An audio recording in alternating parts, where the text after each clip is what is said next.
अगर आप भी चाहते हैं बिट्टू मलंगिया एंटरटेनमेंट का ऑडियो वीडियो सबसे पहले आप तक पहुंचे, तो लाल बटन को दबाकर चैनल को सब्सक्राइब करें और बेल आइकन दबाना ना भूलें।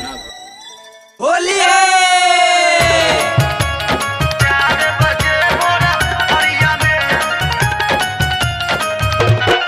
आप सुन रहे हैं बिट्टू मलंगिया एंटरटेनमेंट को। RSR music Darbhanga presents. घूमे गइल रहली भौजी सम्मत रातवन हरिया में हो सम्मत रातवन हरिया में रंगवा डालले बबलू देवरा 4 बजे भोरा हरिया में। अरे रंगवा डालले पपुआ देवरा 4 बजे भोरा हरिया में। अरे रंगवा डालले सुजितवा देवरा 4 बजे भोरा हरिया में। DJ Sumit Satish, DJ Sumit Satish,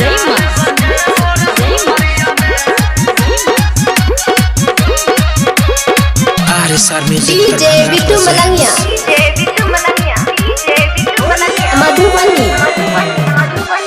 रंगले बारे जवनवा उनकर धर के भरा का बरिया में। अरे धर के भरा का बरिया में रंगवा डालले अर्जुन देवरा 4 बजे भोरा हरिया में। अरे रंगवा डालले भरत देवरा 4 बजे भोरा हरिया में। हो रंगवा डालले विक्रम देवरा 4 बजे भोरा हरिया में। आप सुन रहे हैं बिट्टू मलंगिया एंटरटेनमेंट को।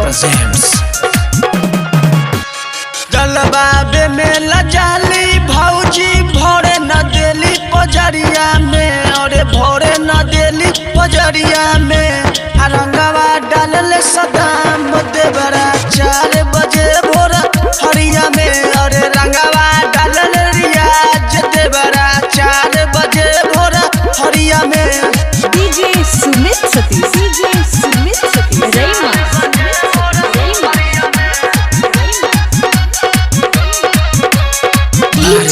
DJ बिट्टू मलंगिया मधुबनी। खाली रंगवा बेली रोहित दीवाना से जाके बीच रहरिया में। और जाके बीच